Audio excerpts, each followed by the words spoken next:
आप जानते हो नहीं जानते हो? सुनो मेरी बात पे गौर करो, आप मत बोलो बस कोई भी।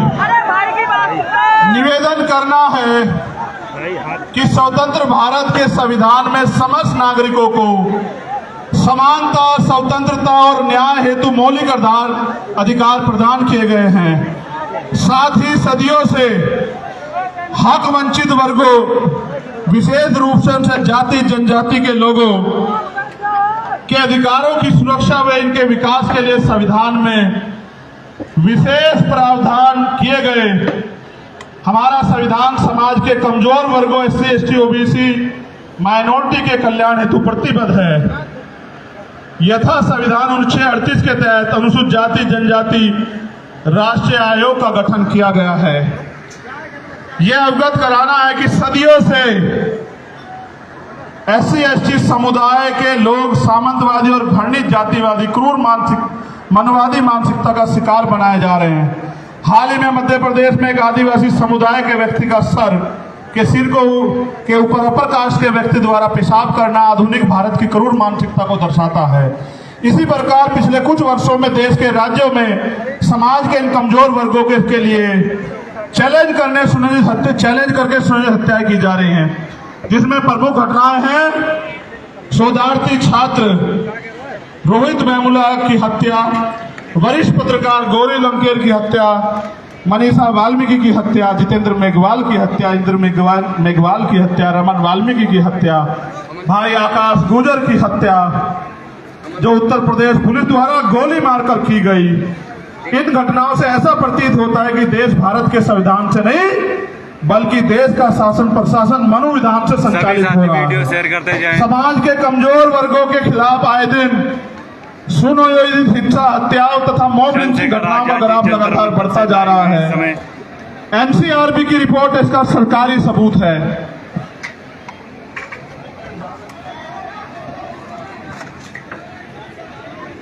अब मैं आपको एक एक करके मांग पढ़ता हूं। पढ़ूं भाई? आप समर्थन भी करना होना चाहिए, नहीं होना चाहिए, ठीक है? चूंकि भारत एक लोकतांत्रिक गणराज्य है, हमारा बुद्धिजीवी समाज भी सुने कि हम अपने लिए लड़ रहे हैं या समाज के लिए लड़ रहे हैं। हम आपकी वोट से बने वो नेता नहीं जो राज्यसभा, विधानसभा, लोकसभा में तलवे चाट रहे हैं RSS और भारतीय जनता पार्टी के। हम आपका खून है, कल भी लड़ रहे थे, आज भी लड़ रहे हैं और हमेशा सड़कों पर लड़ते रहेंगे। चूंकि भारत एक लोकतांत्रिक गणराज्य है, देश में 85% लोग SC, ST, OBC व अल्पसंख्यक समुदाय के हैं, जबकि हायर जुडिशरी अर्थात सुप्रीम कोर्ट व हाई कोर्ट में इन वर्गों का समुचित प्रतिनिधित्व नहीं है। इसके लिए इन वर्गों के जजों की समानुपातिक आरक्षण के तहत नियुक्ति सुनिश्चित की जाए। और इसका एक उदाहरण बता देता हूं। UPHS में पिछले 10 साल में दलित समाज का एक भी बच्चा भर्ती नहीं हुआ, आप चेक करा लेना। उन्होंने एक षड्यंत्र कर रखा है, हम उनको हरा देते हैं कंपटीशन में, इंटरव्यू में वो हमें हरा देते हैं। उन्होंने कहा इंटरव्यू में 80 नंबर नहीं आएंगे तो भाई कामयाब नहीं मानने जाएगा, 70 से 79 देके हमारे लोगों को निकाल देते। आप देखो लोकतांत्रिक भारत में एक जज नहीं बना पिछले 10 साल में। आप इस बात को समझो, कितनी बड़ी साजिश। पिछले वर्ग के भी 2-4 बने होंगे। ये बात आपको इसलिए बता रहा हूं कि आपके नेता जिनको आपने वोट से बनाया उनको इस दिखाई नहीं देता भाई। जब आपका जज नहीं होगा तो फिर 10 लाख का जुर्माना तो लगेगा भाई, या नहीं? फिर संविधान के अनुच्छेद दूसरी मांग है, ये होनी चाहिए नहीं होनी चाहिए पहले वाली। संविधान के अनुच्छेद 38 के तहत गठित राष्ट्रीय अनुसूचित जाति जनजाति आयोग को एक संवैधानिक संस्था है। इस आयोग को प्रत्येक राज्य में गठन हो, जिसके अध्यक्ष सेवानिवृत्त हाईकोर्ट के जज हो। इस प्रकार जिला स्तर पर आयोग का गठन किया जाए तथा भारत के प्रत्येक जिले में SC, ST executive exclusive special court की स्थापना की जाए, जो केवल SC, ST एक्ट में दर्ज केसों की सुनवाई करे और आयोग उनकी निगरानी करे। और इसलिए मैंने कहा कि बिहार वालों को भी अपने यहाँ आयोग बना देना चाहिए, ठीक है? ये होना चाहिए नहीं होना चाहिए? ठीक है, बहुत अच्छे। SC, ST एट्रोसिटी एक्ट 1989 के उपबंध 4 के तहत जिला स्तर पर जिलाधिकारी की संस्तुति में जांच प्रक्रिया की निगरानी हेतु वरिष्ठ अधिवक्ताओं की कमेटी का गठन किया जाए तथा SC/ST समुदाय के जघन्य अपराधों जिसमें कम से कम 7 वर्ष की सजा हो, पीड़ित परिवार को आर्थिक सहायता राशि कम से कम जो भी 8,25,000 रुपए मिलती है 50 लाख रुपए की जाए, पीड़ित परिवार के एक सदस्य को सरकारी नौकरी दी जाए। बताओ सहमत हो या नहीं सहमत हो? नहीं, मंच के लोग हाथ नहीं उठा रहे हो, तो मैं एक तरफ हो गई। चलो आगे बढ़ो। SC/ST वर्ग के अधिकारी कर्मचारियों का उच्च पदों पर SC/ST OBC वर्ग के अधिकारियों कर्मचारियों का उच्च पदों पर समुचित प्रतिनिधित्व हेतु प्रमोशन में रिजर्वेशन का प्राविधान किया जाए तथा इन वर्गों का बैकलॉग कोटा पूर्ण करने के लिए विशेष भर्ती अभियान चला जाए। हमारे बहुत सारे अधिकारी कर्मचारी आए हैं, आप भले धीमे धीमे हमारे साथ खड़े हो रहे हो, हम आपके साथ खड़े हैं। प्रमोशन में रिजर्वेशन SC/ST OBC को लागू करवा के देंगे इस देश में, याद रखियो।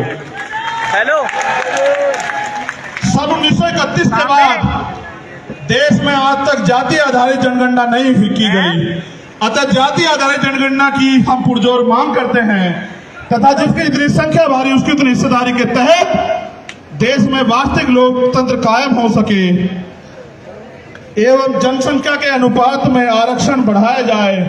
आप चाहते हो जातिगत जनगणना हो? ठीक है। यह है कि सरकारी उपक्रमों तथा संस्थानों का निजीकरण संविधान की लोक कल्याणकारी राज्य की अवधारणा खिलाफ है, क्योंकि यह सरकारी नौकरियों में आरक्षण को समाप्त करने की साजिश है। अतः निजीकरण पे तत्काल प्रभाव से रोक लगाई जाए। आप इस पे सहमत हो?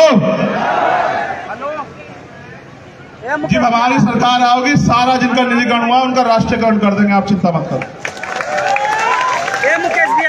केंद्र और राज्य सरकार के सभी कर्मचारियों के लिए पुरानी पेंशन लागू की जाए। यह है कि सेना में अग्निवीर स्कीम को खत्म कर पुरानी भर्ती व्यवस्था लागू हो, क्योंकि आपने देश की सुरक्षा के साथ खिलवाड़ की और नौजवानों के भविष्य के साथ लोग अग्निवीर से वापस लौट रहे हैं। इसको भी हम ही करा के देंगे और किसी में हिम्मत नहीं। ठीक है। भारत एक कृषि प्रधान देश है, किसान देश की रीढ़ है, अतः किसानों की MSP की समय कानूनी लीगल गारंटी सुनिश्चित की जाए। और अभी जो किसान आंदोलन हुआ था उसमें जो झूठे मुकदमे लगाए गए थे वो मुकदमे वापस हो और जो किसान सम्मान निधि 6,000 रुपए आप दे रहे हो उसको बढ़ाकर 24,000 रुपए किया जाए। यह है कि संविदा नौकरी में आउटसोर्सिंग भर्ती को तत्काल खत्म किया जाए तथा संविदा पे कार्य कर रहे कर्मचारियों को भी नियमित कर्मचारियों को समान वेतन और अन्य सुविधाएं दी जाए। जो सफाई कर्मचारी ने संविदा पिछले 5 वर्षों से अधिक समय से ठेके संविदा पर रखे गए हैं उनको संवैधानिक आरक्षण का अनुपालन करते हुए नियमित किया जाए। आप इससे सहमत हो?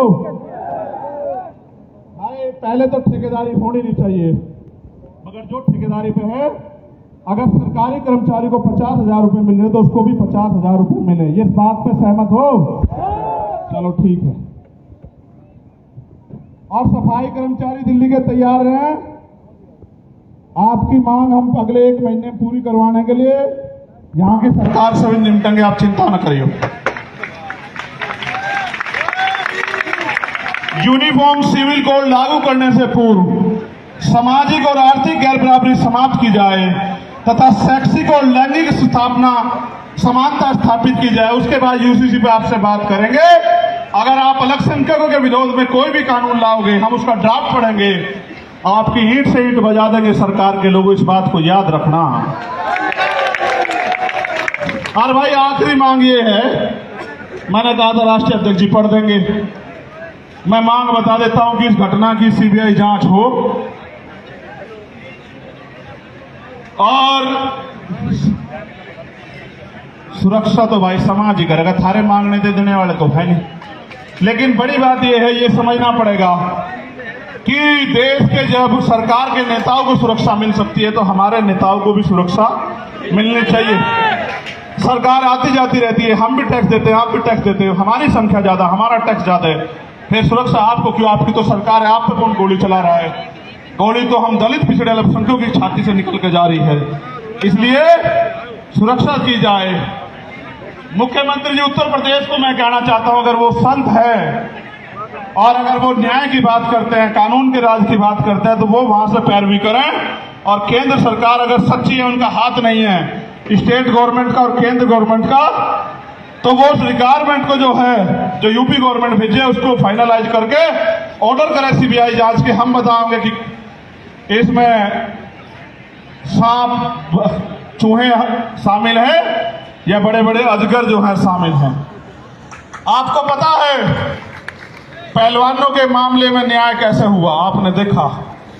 आपको याद है पहलवानों का समर्थन भी हमारे साथ है। और यहां मणिपुर की कुछ बेटियां भी बैठी है, वो मिलना चाहती है, मैं उनको भी सुनूंगा। और हमारी बहन प्रतिभा जी, वो भी यहां आई हुई हैं, जो पूर्व विधायक है नवलगढ़ से, उनका भी धन्यवाद। बहुत सारे साथी जिनके नाम छूट गए, यहाँ ओम प्रकाश रहेगा, हमारे छोटे भाई की सिस्टर